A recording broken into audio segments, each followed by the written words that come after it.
शादी को कई साल हो गए फिर भी घर में कोई नन्ना मुन्ना नहीं है। कई बार कोशिशों के बावजूद भी संतान सुख नहीं मिल रहा या गर्भधारण होने के बाद भी बार बार रुकावटें आ रही हैं। तो आज का यह वीडियो आपके लिए बहुत महत्वपूर्ण हो सकता है। लेकिन सबसे पहले मैं एक बहुत जरूरी बात कहना चाहूंगा। अगर आपको संतान प्राप्ति में किसी भी प्रकार की समस्या आ रही है तो सबसे पहले किसी अच्छे गायनेकोलॉजिस्ट या डॉक्टर से उचित जांच और उपचार अवश्य कराइए, क्योंकि सही चिकित्सा सबसे महत्वपूर्ण है। और एस्ट्रोलॉजी या न्यूमरोलॉजी में भी इन्हीं चिकित्सकों की दवाई को अच्छे से आपके ऊपर लगवाया जाता है। जब आप रेमेडी करते हो तो आपके सारी चीजें आपके फेवर में बनने लगती हैं। और इसी रेमेडीज की वजह से कई लोग जो मेरे क्लाइंट हैं उन्हें भी फायदा हो चुका है और वो बताते भी हैं। तो वही रेमेडी आज मैं आप सबके सामने रिवील कर रहा हूं।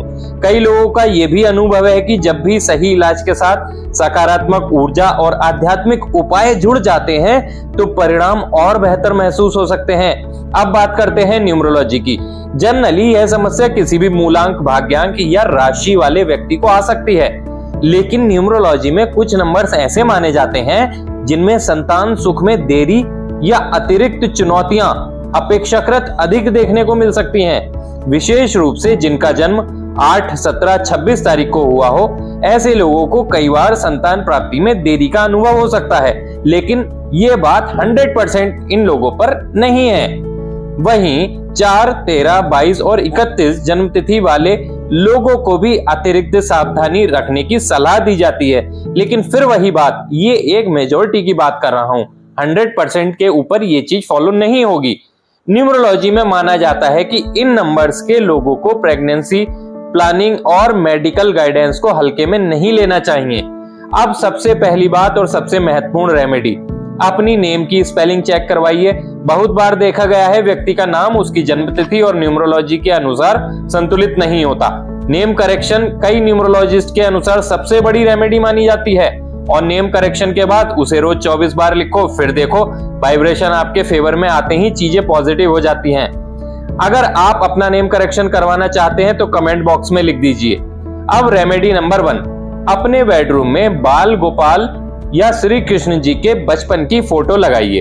बाल स्वरूप श्री कृष्ण को प्रेम, आनंद और संतति सुख का प्रतीक माना जाता है। कई परिवार इस उपाय को विशेष रूप से अपनाते हैं।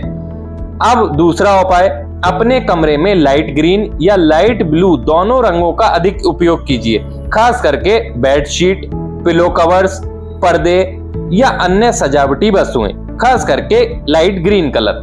कई लोग इसको ऑलरेडी अपनाकर अपने जीवन को सकारात्मक मोड़ दे चुके हैं। रेमेडी नंबर 3, महिलाओं को पन्ना, एमरल्ड ये रत्न धारण करना चाहिए। ये धारण करेंगे तो जीवन में बहुत ज्यादा सुख आएगा और संतान प्राप्ति के बहुत अच्छे चांस बनेंगे। पन्ना को बुद्धि, संतुलन और सकारात्मक ऊर्जा से भी जोड़ा जाता है। कई लोग ये रत्न पहनकर अपने जीवन में एक किलकारी उनके घर में आ गई है। अब मैं आपको एक चीज और बताता हूं। रेमेडी नंबर 4, प्रतिदिन श्रद्धा और विश्वास के साथ धूम्रावती गायत्री मंत्र का जाप करना चाहिए। धूमावती गायत्री मंत्र आप रोज पढ़िए। आपको YouTube पर या गूगल पर ये मंत्र मिल जाएगा। इसको पढ़ सकते हैं, बोल सकते हैं या फिर सुन भी सकते हैं। और इसके बाद मैं आपको बताता हूं कि सबसे पहले अच्छे डॉक्टर प्रॉपर ट्रीटमेंट लें, अपनी नाम की स्पेलिंग चेक कराएं, रोज 24 बार लिखें, बाल गोपाल का चित्र लाइट ग्रीन और लाइट ब्लू रंगों को बढ़ाइए, पन्ना धारण कीजिए और धूमावती गायत्री मंत्र का जाप कीजिए।